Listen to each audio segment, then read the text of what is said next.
So I guess I'll start with really how I met John, or when I met John. I met John, I think, in late 2017.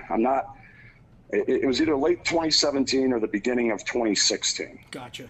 And I've been in the telecommunications space for 24 years, operating all over the country.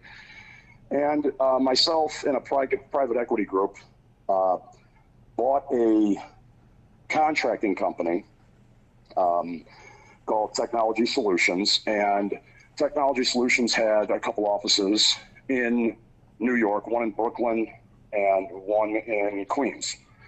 And we were doing work for residential installations, things like that. I won't mention the provider, but sure. And through that work, we started to get invited to bid on some construction contracts, building out the networks. Gotcha. So there was one in particular company that was brand new to the U.S. They had just bought a major cable provider there, and they were going to start doing a fiber to the home build. Well, one of the key components of that, from a contractor standpoint, is to have a safety person.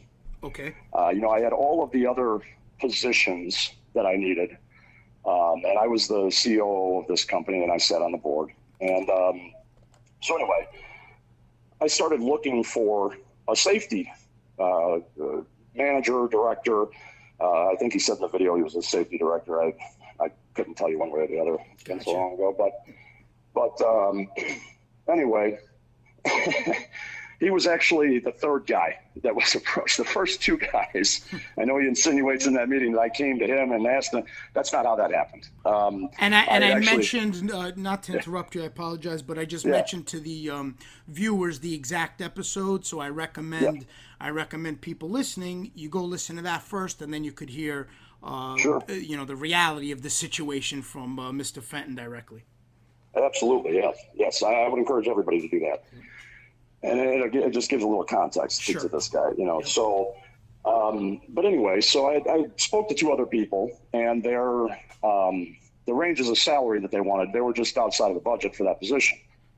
Well outside of it. Gotcha. Well, in our acquisition of Technology Solutions, we also inherited a consulting contract. We had a consultant who's also mentioned in that video, Pat Delarusso, and Pat had a contract with the previous owner, a consulting contract to help them get work and, all that kind of stuff. Gotcha. It's basically a business development contract. Well, since we inherited that contract, I started to get pretty friendly with Pat, and I went to him while I was out in New York, which I was out there every week.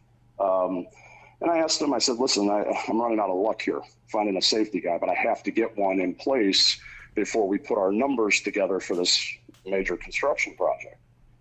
Gotcha. And he said, well, John, he's a safety guy. And then I remembered, but I wasn't keen on the fact, and I'll tell you why. But when I first met John, I think it was at a restaurant. Right. He knew some folks that I knew, and I didn't get a good vibe from the guy. And, I've hired thousands of people in my life, met I don't know how many. So I size people up pretty quick when I meet them. Understood. And it was just awkward. I'm not saying he was a bad guy or anything like that, but he was awkward. Okay. And to the point where I asked a couple of the guys, I said, because I had understood that he went to prison at 19 and did a lot of time in there. I said, did prison screw him up? I mean, did it, because he was just kind of weird, Gotcha. Anyway, so Pat had mentioned, maybe talk to John. I know he could use the money. Right. I said, okay, that's fine. I'll talk to him. I wasn't hyped, I wasn't looking forward to it, but I needed somebody. Understood. So I went to John and I offered him $75,000 a year. Okay. The previous two people I was talking to, one of them wanted 160 and one of them wanted, I think, 225 or something. Yeah. So a vast difference, and also it fits into your budget as well. Gotcha. Right. And in that, I think we were at a restaurant. I think we were sitting at a table, And he starts to pull out all of his safety certification cards. He must have had 20 of them. Gotcha. For all these different things.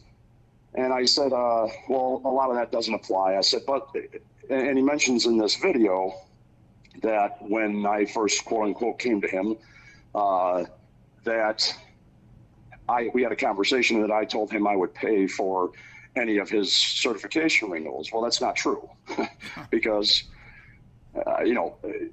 we bury fiber optic lines or run them pole to pole. I don't need asbestos removal certifications. I don't need concrete. A lot of them are irrelevant. They don't even play into what you need, right? Gotcha.